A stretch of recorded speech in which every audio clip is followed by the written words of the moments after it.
విషయాల్లో కూడా 2 సంవత్సరాల నుంచి ఇబ్బంది పడుతున్నాం. కృష్ణయ్య అనేట ఆయన ఎంఆర్ఓ ఆఫీస్లో కృష్ణయ్య అనేట ఆయన వ్యక్తి వచ్చిండు, ఎంఆర్ఓ సార్ ఆయన నన్ను కూడా 3 సార్లు పిలిచిండు.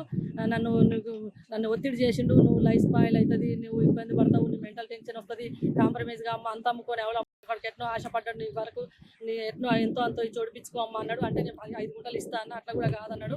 కాదని అంత ఇయ్య అమ్మ ఎంతో అంత పోవాలి కదా, మీకు మిగతా ఉంది కదా మొత్తం ఇయ్యారు, అదేం పోతుంది 15 గుంటలే కానీ నన్ను దౌర్జన్యం చేసి నన్ను ఎట్లా పడితే ఇబ్బంది పెట్టిండు. 3-4 సార్లు పిలిపించిండు ఆడమని. అట్లా కూడా నాడ మనిషి సార్ ఇన్నిసార్లు పిలిపిస్తున్నారు, మీరు ఎంతవరకు కరెక్ట్ సార్, నేను రాలేకపోతున్నా, నా భర్త యాక్సిడెంట్ అయ్యి మంచం మీద ఉండు, ఆయన నడుస్తలేడని కూడా ఎన్నో ప్రాధాన్యపడి మా బదిలాడుకున్నా సరే ఆయన నన్ను ఇబ్బంది పెట్టి నేను ఎట్లా గినలేదని తీర పోయే ముందర ఆయన పాస్బుక్ మార్చి దొంగ ఇచ్చి వెళ్ళిపోయి నాకు ఇది తిప్పల పెట్టిండు.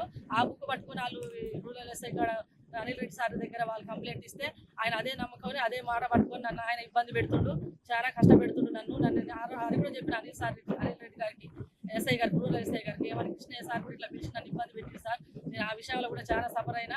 నా మళ్ళీ ఈ కొత్త పాస్ బుక్ ఇచ్చిపోయి దొంగ బుక్ ఇచ్చిపోయి నా బుక్ నాకే ఉంది సార్, నేను ఎవిడెన్స్ కూడా చూపించిన సార్కు. సరే అమ్మ అన్నాడు.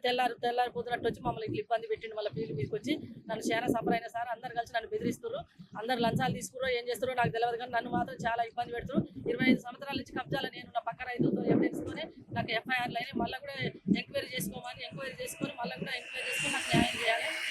అదే మనకు రెవెన్యూ డిపార్ట్మెంట్ కానీ, కలెక్టర్ గారిని కానీ, ఎస్పీ గారిని కానీ నేను ఇదే కోరుకుంటున్నా. అనిల్ రెడ్డి సార్ కూడా నాకు న్యాయం చేయట్లేడు, మీరు స్పందించాలి.